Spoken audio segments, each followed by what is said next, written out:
Wondering what the important trends are we're seeing in the small business world in 2024 and how to keep ahead of them? Well, watch on. As a business accountant, my team and I spend all day long helping small businesses on their journey. And as you can imagine, everybody's keen to be like, what we're seeing, what should we be doing? Is there anything that we need to be aware of, any trends that we need to get on in 2024? So I thought actually, midway point now, let's come on and talk about some of the things we are seeing. Now, again, these videos are always for small business owners in the UK, so depending where you are in the world, this might not be relevant for you, but I certainly see that some of the things I'm going to talk about, you will see reflected in other kind of jurisdictions and geographic areas, but this is particularly in the UK and small business owners. We work with a lot of small business owners, so we get to see this with our own hands and our own experience, and it's also quite a bit of data, and I'll mention some of the data sources as well where we're seeing these things play out. Before we get into it though, if you like these videos, make sure to click the subscribe button and the bell so you get notified whenever we release more videos just like this one. So then, first trend we're seeing, and I know I've talked about this if you listen to our podcast or you've seen some of the videos I've done before, I've talked about this issue of late payments, and we're definitely seeing this. But we're not just seeing this with big businesses, we're also seeing it in the small business world as well. We're seeing late payments, whether it's from somebody's invoiced, a client's invoiced a big business or they've invoiced a small business. We're still seeing this issue that their invoices are being later and later, overrunning the terms. So they're given 14 days, they might be getting paid in 30, or they're given 30 and they're still chasing it at 60.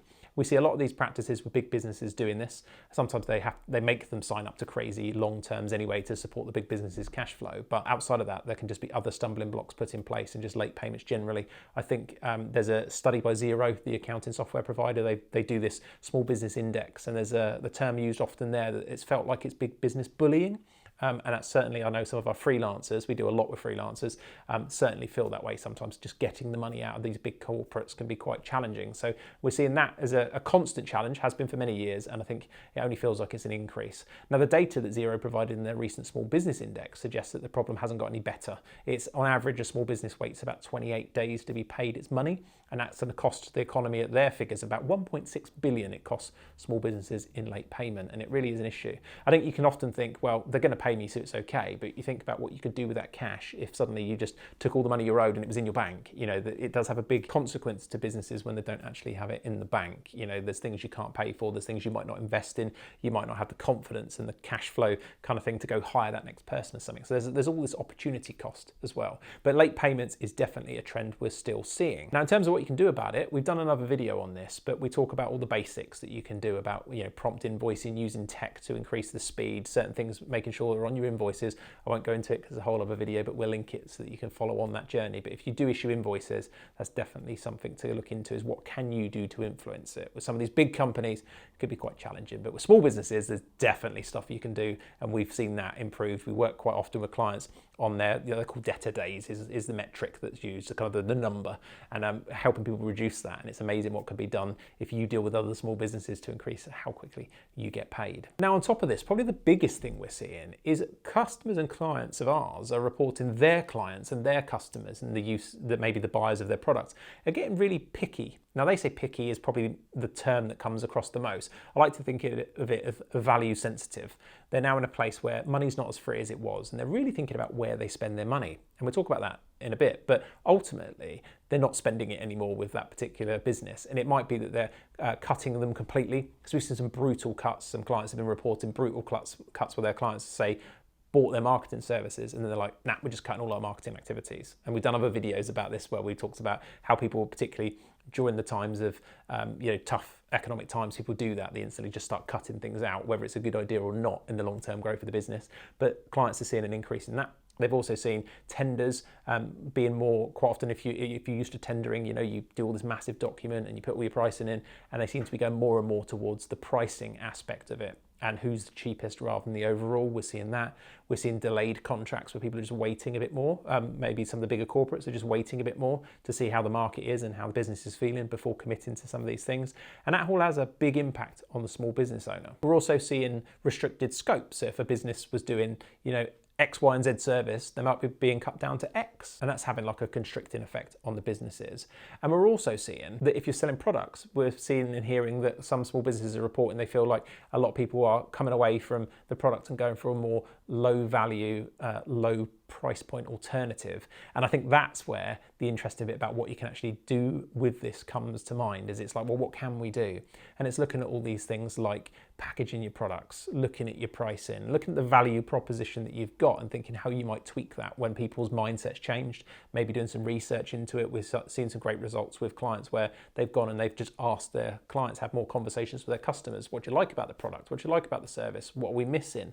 What's your problems right now? And trying to solve those rather than thinking, well, we always sold this thing when it happened. And that seems to be getting quite a lot of success. And I think one of the easiest things where we're seeing a lot of success is that our clients are taking a more customer engagement mindset. So they're looking out and being like, how can we talk to our clients and our customers more often? How can we be in the inboxes of people who buy our products with interesting, valuable information, like all these things for kind of up that engagement, to be present and help them feel part of that relationship, I guess, with the business that they're buying from. Because otherwise, if they're looking and they've only got a finite amount of pot of money, and they might choose to spend it elsewhere, and you're not necessarily just competing with your product A and there's competitor B's product. It might be that they don't want to do any more spend on this entire thing. Say it's a health product, they might not want the health product anymore, they might want to go on holiday, and it's like, where do we put that money? You're competing with a lot more than just your competitors. So it really does need a bit of thinking, but we are seeing some great success for people doing just that. And then a third trend that we're seeing is the obvious one: costs are rising. Now, it's a combo for me because costs are rising and they've been rising for years, but it's a very small business owner thing to do because we're all busy people, we're all out there, trying to do the thing and build the business and build teams and do great products and services and all these things. But what you're not always looking at, and it's very normal, is the majority of small businesses, I would say, probably don't have a budget and don't review figures very often, is they haven't seen the impact yet of all the price rises they're getting, because they probably haven't moved their pricing. They thought maybe it's insensitive, or they wanted to keep the low price point, or they feel they can't raise the price. We've done other videos on pricing in tough times and what that might look like and the impact it has, particularly if you're thinking about a price drop and the really negative impact that could have. Sometimes it's needed, but generally it can have quite a negative impact. Definitely check those videos out if you're thinking about doing that. So we're seeing that people haven't changed their pricing, and then what's happening is now the money has been slowly going down and the profit margins have been slowly going down because they just haven't reacted. Maybe they've got a team, they've been giving out price rises because the market's demanded it, because they could literally leave and go and get another job or any of these things, but they haven't reflected that in their pricing. And now is a pinch point. So we're seeing record numbers of insolvent people. It's been a crazy year I've never seen in the sort of 17-ish years I've been doing this for small businesses. I've never seen as many insolvencies as I have this year. So that is an interesting state of affairs. And I don't think it was caused this year. I think it's been caused over the last couple of years and people not reacting to some of the things we spoke about earlier in terms of value proposition, but often as well, just the model of the business stops working. And again, we've talked about this before about what you could monitor. Things called gross profit margins, a big one. And again, we've done other videos on that. But looking at some of these things and just thinking, look, where are we now? What can we change? And that's what we're seeing, some really positive results with clients who are digging that into it now and saying, look, okay, well, we should have reacted earlier, but it's not dire. We're not at insolvency yet. We can absolutely look at this. What does it need to look like? Doing that magic wand, what does it need to look like right now to improve the situation? And doing some of these numbers, putting a budget in place and creating some action to get moving back into good profitability and hopefully a successful business. Now, of course, you can go and cut your own costs, and we already spoke about the danger of doing that. And again, there's other videos we've done talking about the dangers of, completely brutally cutting everything, like a lot of people did in previous economic times. But there might be some stuff around the edges that you can trim for obvious reasons. So we've seen clients doing that, but it comes back down to knowing, comes back down to having a budget, and often what's known as a cash flow forecast, which just shows you, and I think often for small businesses that's more useful in the immediate sense, is are we okay for money? Are we going to be okay? Can we pay for stuff? That, and building that is a really important piece as well. And that can be done with we've got a free download on our website. It's just a simple spreadsheet. You put your bank balance in, put what's coming in and out over, say, 12 months, and it's going to show you the rise and fall of the bank balance. It doesn't have to be something you need massive financial support with, but if you are, a relative sized business, or you just can't do it, you might need to reach out to an accountant or somebody to help you with that. But getting some sort of cash flow forecast could be really big to help you just manage that pressure. But I think you need that and a look at what does the actual business look like on paper in an ideal world. What are we actually making money-wise? Is it enough? Because sometimes you're doing an okay on sales, but you're not generating enough profit over, say, your staff or the product's cost to then pay for all your overheads like your rent and all that kind of stuff. And that's where we're seeing the most things. You've seen a lot of retail businesses fail for that reason. They're doing okay, they're making some money, but it's not enough to cover rent and all the other things that go with running a business. So have a good look at your numbers. That would be the action point, and then go from there. So as that sounds a bit doom and gloom, I wanted to finish on a positive, and that's kind of the fourth trend of we are still seeing a lot of successful businesses. There's a lot of challenges, and I said about record insolvencies and everything else, but actually there's a real load of positive stuff where people are making changes. There's still money being spent. I've seen, travel businesses flying, and then I've seen some other people in the industry say, oh, this is rubbish. And I'm like, but they're doing okay. What's the difference?